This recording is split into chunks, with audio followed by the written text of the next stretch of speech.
Hey, what's up you guys? Yes, welcome back to another video. I'm sorry, I had to do it. I got this ring light and I just have watched way too much Shane Dawson.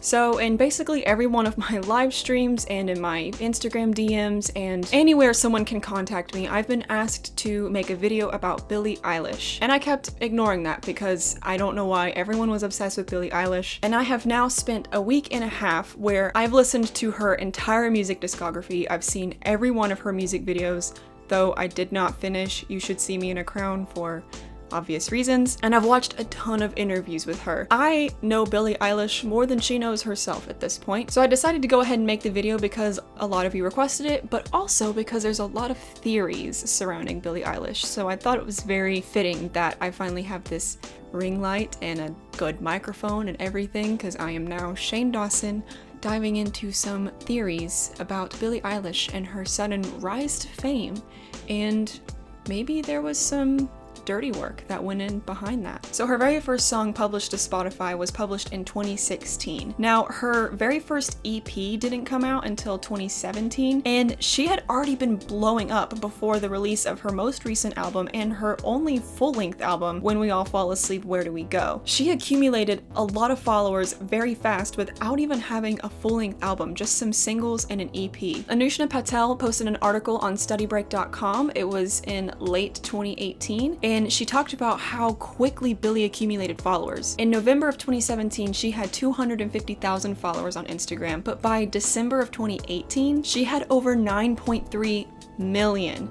And that is again before she ever published her very first album. She only had an EP and some singles up to this point. Yes, one of her singles was with Khalid, and so obviously he probably pulled her up a little bit because I feel like he was a little more well-known back then than she was, or at least in my scope of music, I'd heard of him before I'd heard of her. And as of the time I'm making this video, she has over 16.8 million followers, and her album just came out like, what, 2 weeks ago at the time I'm filming this? I'm not gonna look up the dates, but you know. So, her quick rise to fame has caused a lot of skeptics to consider the very worst possibilities as to how she got to where she is. Many people think that Billie is evil, possessed by a demon, or even in the Illuminati. Yes, the Illuminati. That's not a joke. So many people attribute her quick rise to fame to her parents and her brother, all three of which have had a brush with Hollywood in the past, her parents being actors and musicians, and I think her mom is a screenwriter, and of course her brother Phineas has had roles in Glee and I think Modern Family. So everyone in her family has been in the Hollywood scene at one point, so a lot of people think that Billie was raised in the Illuminati. There's also the mention of her record label Interscope Records, and they have people signed on like Lady Gaga, Eminem, and Selena Gomez, and those people are already considered to be a part of the Illuminati, or at least be a part of some secret organization. I think there was one time a joke that like Selena Gomez was secretly a lizard, a part of the lizard people that live underground. So it's not a far leap to see those people and then assume that Billie is also a part of whatever fishiness is going on over there. And then of course there's concerns with the imagery that she portrays in her music and in her music videos, on her Instagram, just how she dresses, you name it.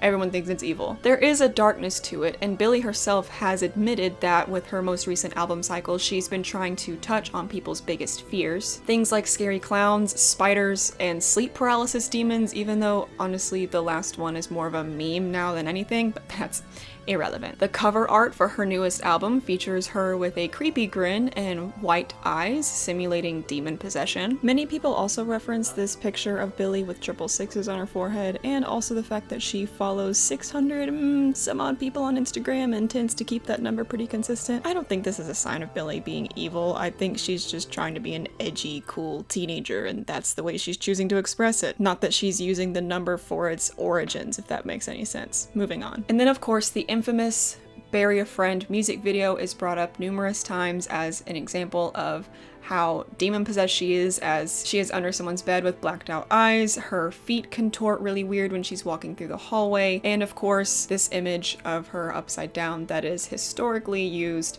to portray some sort of human suffering / demon possession. And this is when things get pretty dark. So within the Bury a Friend music video, there is a man in the bed and people assume that Billie is his sleep paralysis demon, I suppose, but some speculate that this man is meant to represent her deceased friend and famous rapper XXXTentacion. They say that this could allude to the fact that Billie had to make a blood sacrifice to either the Illuminati or when she sold her soul to the devil. Take your pick. Porque no las dos? Let me read this straight from the article verbatim, just so you can get a little bit of a better idea. Considering the fact that Bury a Friend combines the concepts of selling one's soul, quote, owing a debt, and a whole lot of evil stuff. Was this written by someone in high school? One question needs to be asked. Was X the blood sacrifice required for Billie's big breakthrough in show business? I don't believe this happened. I don't believe Billie sacrificed her friend X in order to get some rise to fame. I think for an article to claim this is extremely disrespectful to not only X, but his family and Billie and everyone involved. Here's another quote from the same article. The video Bury a Friend sums up everything that is foul with the music industry. It depicts the abuse of a young girl at the hands of unseen people as she turns into an evil, possessed demon. It encompasses all of the sick obsessions of the occult elite and crams them into the music video that is meant to be viewed by millions of teenagers. With that last part, they're not wrong, but they are. Let me explain. So yes, her imagery can be disturbing in some ways. However, Billie stated from the beginning that her intentions with this album and with her music videos and with the whole vibe in general was to go after people's biggest fears, including her own. I don't think that portraying fears is necessarily evil or demonic by default. If anything, I find it fascinating as it can be a catalyst for an artist to explore these things and maybe find healing or find some sort of peace within it instead of just burying it deep down. Because as people, we tend to take anything that scares us, makes us uncomfortable, makes us unhappy, and shove it away. We don't want to deal with it. We want to feel good all the time. And artists like Billie Eilish throw it back in our face and it makes us uncomfortable. And typically things that we're afraid of, we tend to associate with dangerous or evil. So by making art out of it, if you can view your fears as something more artistic, it can take away that dangerous and evil aspect of it, and without danger or evil, what is there to fear? I don't know if it was Billie's intention to do this within her realm of the music videos and the aesthetic that she's going for, but I find it really fascinating with her use of fearful imagery that it could, in essence, take away anything to be afraid of. And when I mentioned earlier that the article had something right, I do think the music video Bury a Friend does depict dangers and toxicity within the music industry, especially with young people like Billie. But to believe that that was accidental and that your revelation came because you have some sort of grand enlightenment that others don't have is entirely ignorant. That was the point of the video. They did that on purpose. Like I said, I've spent over a week with Billie Eilish consuming nothing but content related to her, whether it be video or music or interviews, you name it, I've consumed it. Billie actively speaks out against the music industry and its toxicity and its tendency to crank out fake, picture-perfect, made-up artists that create these perfect songs that everyone's going to like and only exist to make the money wheel go round. There's an artist and we want to make this artist a star. We want to make her blah, blah. And it's like, okay, the way you're gonna do that is have someone else write the song, someone else, you know, style her to look like somebody else that she's not. Just like all these artificial things that involve like so many people that are not the person that's getting to where everyone else wants them to be. And it's like, if you're just getting somewhere because everyone else wants you to be there, or you're getting there because you're being everyone else, you just get to a place where it's like, what is the point of that? I do appreciate how candid she is on speaking about this. Talking about this stuff could hinder her in the future being able to work with certain companies because they don't want her to put them on blast. However, we're not out of the woods yet. I still have a lot of concerns with Billie Eilish. For example, her record label, Interscope Records. I don't know much about it. I tried to do a little bit of research on it. There's not a whole lot of dirt on them. Granted, they have artists like Lady Gaga, who is known for being as eclectic as she wants, whenever she wants, so that's a little encouraging, but they also have artists like Selena Gomez, and the argument could be made that she is one of those cookie-cutter perfect pop stars just to crank out hits. I don't know if that's the case. I don't really know much about Selena Gomez. Recently, we've been seeing a lot of stuff come up about record labels and people who manage tours, managers in general, who push their artists to absolute extremes And we've been seeing this a lot more within the K-pop realm. I'm not gonna get into all of that. Please don't ask me for a video on that. I don't know anything about K-pop. Please just leave it be. But I will say that I have seen a few videos of K-pop artists just collapsing on stage from exhaustion. Some of them having to be hospitalized from sleep deprivation, from dehydration, from lack of nourishment. These artists are being pushed to their absolute limits, and they have to keep going. They can't stop because they have contracts signed that they can't get out of. So I do have my concerns about that, because while we do know for sure that that is going on within the K-pop realm, I have my suspicions that that is happening within the American music industry. I'm not saying that Interscope Records is doing this to Billie, but I am saying that they might be doing this to Billie. My example of this is one that is pretty well known among people who like Billie, who are fans of hers, but if you don't know, or if you just want to hear my thoughts on it, here it is. It's the Vanity Fair interview where they interviewed her when she was 15, and then again exactly a year later when she was 16. And the difference is striking. Not just like, oh, she grew up a little bit, but she looks more tired and worn down and apathetic about a lot of stuff. She's not as excited anymore. And granted, this could have been filmed in the middle of a tour, and that just in general makes you tired. Even if you are being treated well, it's still gonna run you down and exhaust you. So I will give them that. And also, she lost her friend X in June of 2018, and this was posted only 5 months later. Billie's already busy adult lifestyle and her depression-prone mind, and the fact that she was literally 16 means that this grief is going to hit her a lot harder than many others.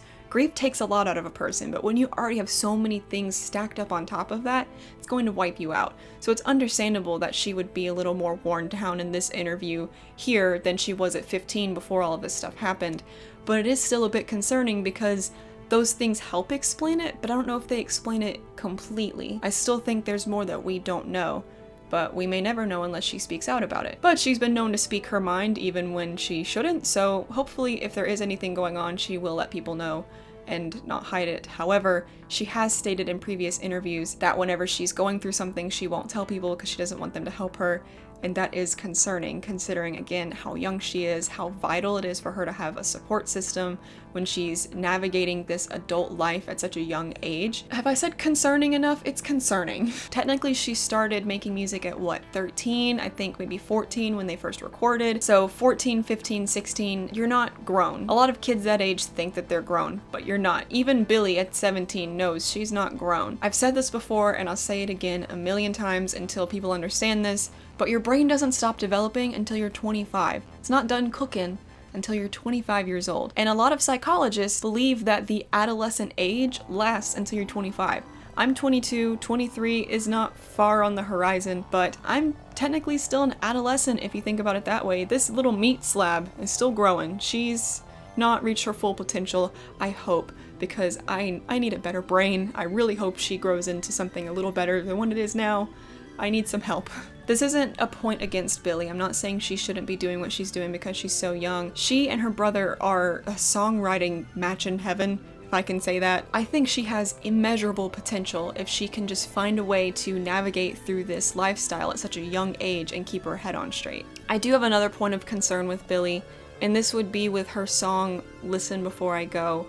And you can probably already guess where I'm going with this. The song reads almost exactly like a suicide note. Billie is allowed to write whatever she wants. If writing the song helped her work through some dark emotions and get to a better place, more power to you. My concern is with her audience. She draws a very young audience, that's to be expected. But writing a song like that is a little dangerous considering again how young her audience is. It's teenagers with very vulnerable minds. Not to take a hit on y'all, I know most of my viewers are teenagers, but your minds are very malleable, you know, and easily manipulated. I'm sorry to tell you that, but you are, so keep an eye out. A song like this could take someone who is already in a very low state, in a very unstable mindset, and plant the seed of suicide, of actually acting on those thoughts in their mind when they may have not really had it, or maybe it wasn't as strong, but then listening to the song kind of brought all those emotions back up. The song doesn't offer any hope not at the end of the song or not even in the tracks that come after it. When the song ends, it leaves the listener believing that the act actually occurred because there's ambulance sirens and a woman's scream in the distance. And the argument could be made that the song glorifies suicide and romanticizes it because it's a very beautiful song, a very sweet ballad. She sings about sorry and telling her friends to come to her and taste the tears on her face. It makes it very beautiful and very romantic, and I don't like that. But along those lines, she's had 2 songs featured in 13 Reasons Why. In season 1, it was a song called Bored, and then season 2, it was her collab with Khalid, the song Lovely. And now granted, this could just be because Selena Gomez and her both share the same record label, so perhaps that had something to do with it, and she didn't actually push for her songs to be on there. But I feel like after season 1 and all of the controversy around it with how it portrays mental illness and suicide, that maybe, you know, pull out and don't have a song on season 2, but they still had a song on season 2. And people who are sad gravitate towards sad music, and a lot of times listening to sad music makes you sadder, and the sadder you are, the more vulnerable you are to hearing a song about suicide and how beautiful it is. I feel like there should be a way for her to express those feelings without it reading like a suicide note verbatim. Or maybe in the song the way you want it to, but maybe have the song after that be like, hey, don't do that, even though I just sang about it for 4 minutes. Just a little something. She did say in an interview that the song was meant to be like a comforting thing that her fans could listen to and know that they're not alone. But I only got that from the interview. I didn't get that from the song. All I got from the song was feeling depressed and feeling like I want to die, but it's okay, I'm fine. That's another thing is Billie has kind of made a few calls for help that she's tried to disguise as humor. I really, really, really, really hate myself. You know, you can feel so unbelievably lost and horrible and like you're nothing and you're invisible and for no reason at all, which is almost worse than having a reason. It's the way that my brain works, and it's like, you know, Billie, what's wrong? I don't, you know, like me, that's what, and it's like, who hurt you? I'm like, it's so annoying to feel like this all the time. If someone's like, oh God, you fall apart so much, like you're so annoying, like you're always like sad. I'm like, I know, I have to be in this all the time. Like I'm aware of how annoying it is. You know, as many people can try to help me and, you know, talk to me and whatever, but it's like it doesn't change anything. If I say like, hey, I really need help, I'm not okay, I need someone, which is what's going on in my head, it's not gonna do anything but make me more aware of it and make me want to drown in a pit of lava even more, so. Hi, voiceover me again. As I'm editing this and watching it back through, this clearly sounds like a cry for help. The way she's saying these things, she's trying to brush them off like they're no big deal, they're just a part of her, but this really is the vocabulary of someone who is in desperate need for help, for professional help, for support, and honestly, for medication. I don't know. My stomach really started hurting while I was watching this, so Billie, or anyone who knows her, if any of you see this, I know she said that she doesn't think anyone can help her, but that is the exact opposite of the truth. There is help for any and everyone out there in the entire world. Please, please, please, please don't let it go too far. But hey, what do I know? I'm just some random girl on the internet making a video about you and the Illuminati, I guess, because that's what people do now. All right, we're done. And if she were to make a mistake and do something along those lines, there's a lot of people watching and a lot of people who might imitate that or take that as something to prove that maybe this life isn't worth living, and it is. You just gotta hang in there. And if you want to listen to Billie Eilish's music, go for it, but please be careful and please guard your mind. And if you listen to songs like this that read like a suicide note, maybe only listen to it when you're not in a vulnerable place. If you're feeling really sad and depressed, maybe just avoid that song. Only listen to it when you're just like medium sad, or just listen to it for the artistic value, but not to get an emotion out of it. So lastly, I want to cover my theories as to how she got as famous as she is. I know I kind of went off the beaten trail for a little while, but back to the theories.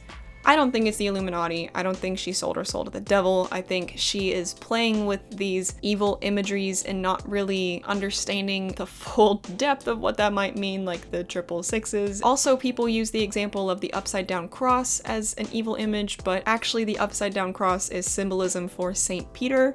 You know Peter, he was one of the disciples, right, of Jesus. He's a pretty well-known dude in the Bible, right? When it was his turn to be martyred, he didn't want the same crucifixion as Jesus because he felt like he was unworthy of that. So they hung him on a cross, but they hung him upside down per his request. So the upside down cross originated from St. Peter trying to honor Jesus. So it's Christian imagery, but for some reason people think it's evil. And then a lot of people who do actually kind of dabble in the dark arts will use that as their own imagery. And it's like, you actually, that came from us, not for, but okay. What do I know? I've just only done the research. It's fine. So again, my theories really aren't that deep, but I think it is something cool to look forward to and something I will be keeping my eye out in the future for. I believe her rise to fame is almost solely dependent on her music videos, because yes, her music is very different and I enjoy listening to it. She's got a lot of bops, a lot of sad songs, and it's very unique. It's not a lot like what I've heard before, but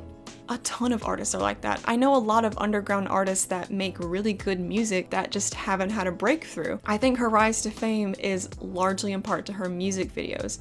And we've been seeing this a lot more than just Billie Eilish. For example, Tessa Violet has sort of recently broken through this threshold with her song Crush, not only because it's a bop, but also because the music video was very interesting, very different, very visually dynamic. And then again with her music video for Bad Ideas. Again, both songs are bops, so of course they deserve the recognition they're getting, but I don't know if they would have gotten as popular if it weren't for her music videos, because those have clocked huge numbers of views that I've never seen on a Tessa Violet video before.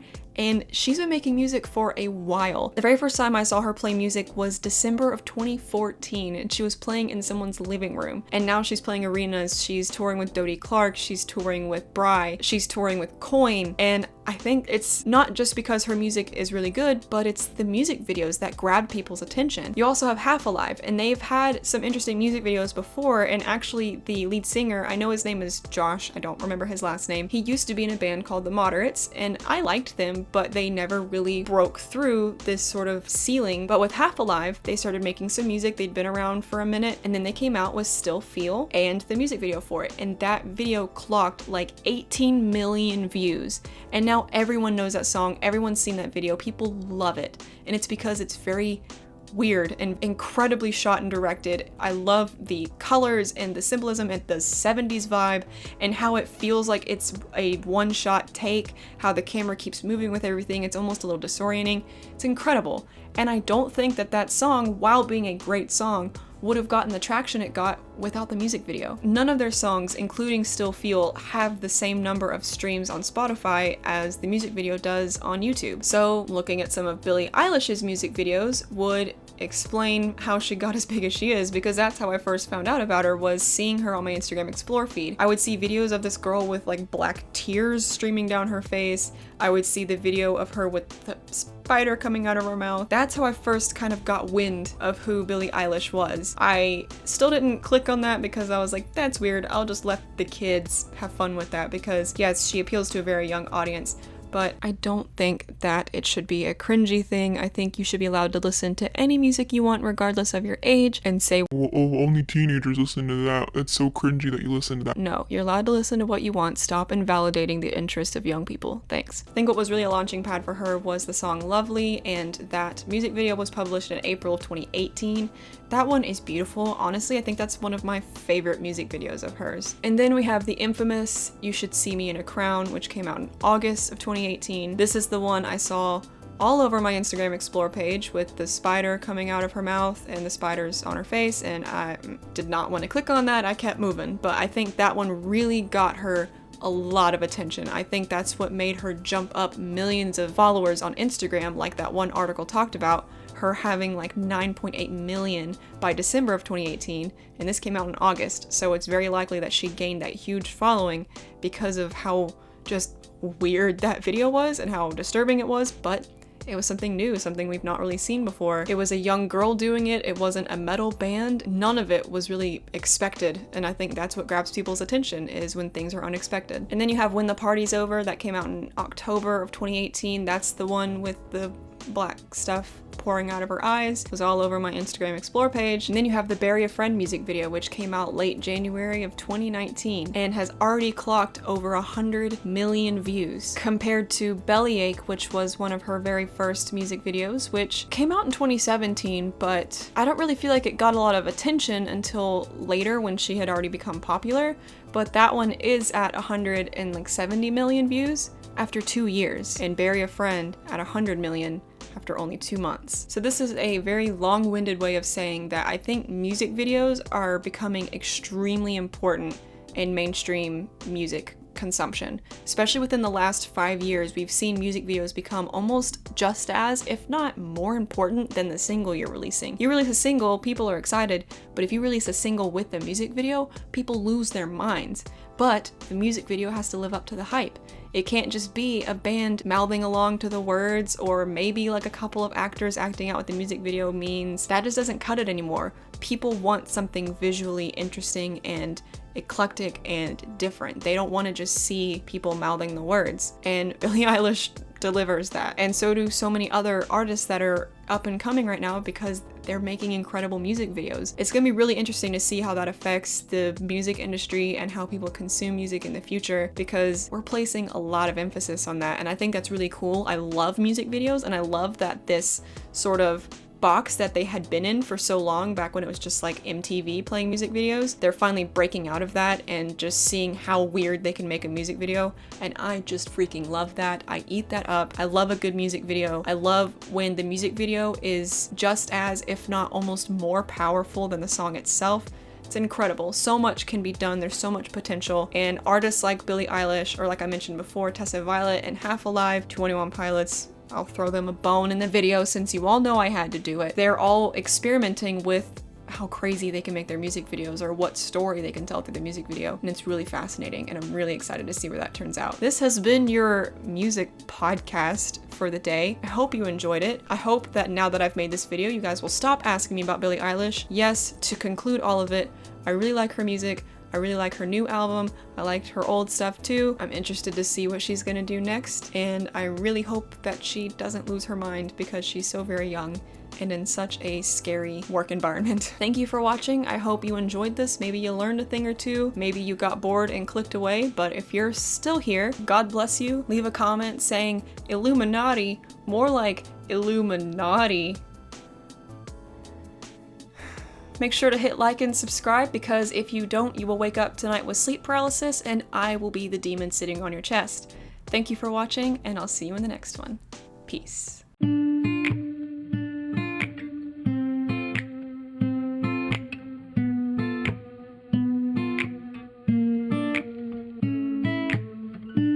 I put my foot in my mouth again.